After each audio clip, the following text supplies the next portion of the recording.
Good afternoon, dear students. I am Dr. Pallavi Agrawat.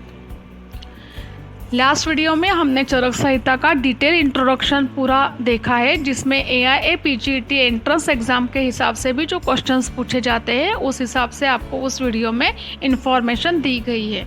आज हम इस वीडियो द्वारा सूत्र स्थान जो है चरक संहिता में जो सूत्र स्थान है सबसे फर्स्ट, जिसमें 30 अध्याय का वर्णन किया है, उसका प्रारंभ करेंगे. जो सूत्र स्थान है उसके अंदर 30 अध्याय है, तो जो 30 अध्याय है उसको 7 चतुष्क में डिवाइड किया हुआ है. 7 यानी 7 और चतुष्क का मीनिंग होता है 4. मतलब हर अध्याय जो है, हर जो चतुष्क है उसके अंदर 4 जो अध्याय वो डिवाइड किए हुए हैं. ऐसे टोटल जो है वो 30 अध्यायों का वर्णन जो है वो सूत्र स्थान में किया है.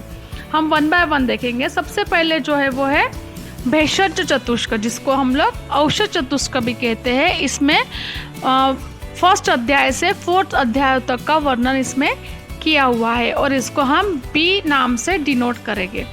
इसके बाद जो आते हैं वो है स्वास्थ्य चतुष्क, जिसको हम यस नाम से डिनोट करेंगे और इसमें 5 से 8 जो अध्याय आते हैं उनका वर्णन यहाँ पे किया हुआ है. इसके बाद जो है वो है निर्देश चतुष्क. निर्देश चतुष्क में जो है टोटल 9 से 12 अध्यायों का इसके अंदर वर्णन किया हुआ है, जिसको हम लोग एन नाम से डिनोट करेंगे.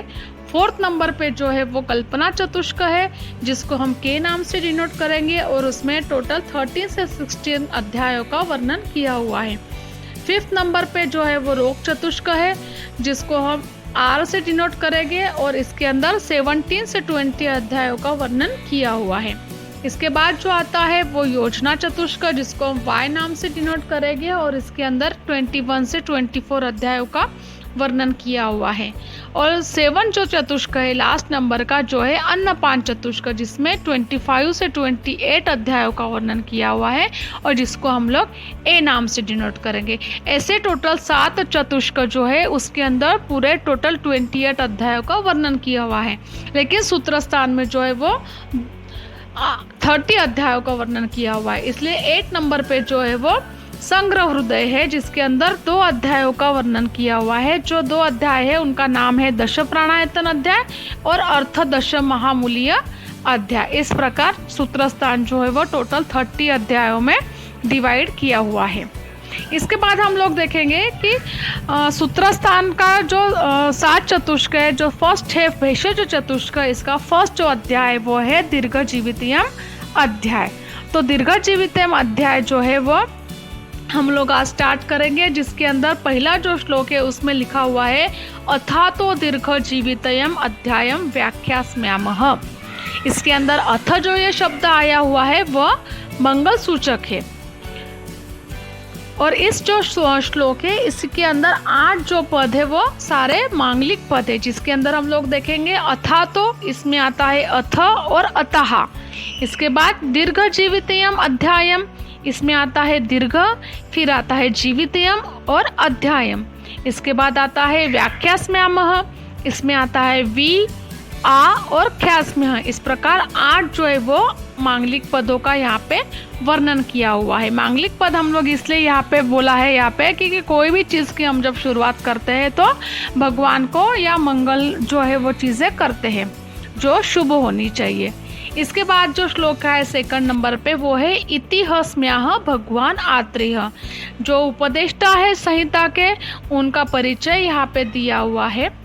उसके बाद हम लोग देखेंगे जो दीर्घ जीवितम अध्याय है, मतलब जो दीर्घ जीवन की इच्छा यहाँ पे कर रहे भरद्वाज, वह भगवान इंद्रिय जो देवताओं के राजा है उनके पास दीर्घ जीवन इच्छा करने के लिए आयुर्वेद का उपदेश के लिए वो वहाँ पे गए थे. तो इसमें 3 ऐष्णा बताई है. ऐष्णा का मीनिंग होता है हमारी इच्छाएं. तो उस टाइम पे 3 ऐष्णा थी, जो है प्राण ऐष्णा, धन ऐष्णा और परलोक ऐष्णा. तो प्राण ऐष्णा के हिसाब से दीर्घ जीवन जीने की इच्छा रखने वाले भरद्वाज जो है वो इंद्र के पास गए और उन्होंने आयुर्वेद का जो ज्ञान है वो इंद्र से प्राप्त किया. इसके बाद हम लोग देखेंगे कि चरक संहिता में आयुर्वेद का अवतरण किस प्रकार से हुआ. तो सबसे पहले जो है ब्रह्म भगवान, जो ब्रह्म के पास जो है वो आयुर्वेद का पूरा ज्ञान था जो दक्ष प्रजापति ने उनसे लिया. उसके बाद में जो आते हैं दक्ष प्रजापति से जो आते हैं, जो स्वर्ग में देवताओं के जो वैद्य थे अश्विनी कुमार, उन्होंने दक्ष प्रजापति से आयुर्वेद का ज्ञान लिया।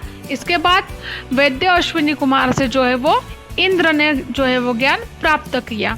तो इस टाइम पे यह सीक्वेंस बनी होती कि हम जब ज्ञान ग्रहण करते हैं तो ज्ञान हमको देना भी पड़ता है। इसी लालसा में जो इंद्र भगवान थे उनको भी था कि जब मैंने आयुर्वेद का ज्ञान जो है वो प्राप्त किया है तो मुझे इसको किसी को देना भी है। तो या पृथ्वी पे से जब भरद्वाज जो गए हैं वो उन्होंने इंद्र से जो है वो आयुर्वेद का ज्ञान जो है प्राप्त किया है।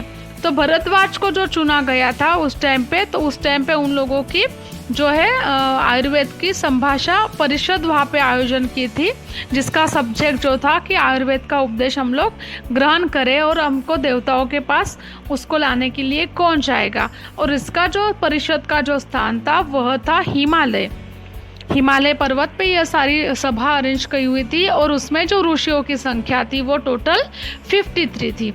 इस प्रकार से जो चरक संहिता में आयुर्वेद का अवतरण बताया हुआ है वो इस प्रकार से है। इसके बाद में जो थर्ड पॉइंट आता है सूत्र स्थान में वो है त्रिसूत्र आयुर्वेद, जो हम नेक्स्ट वीडियो में देखेंगे। Thank you.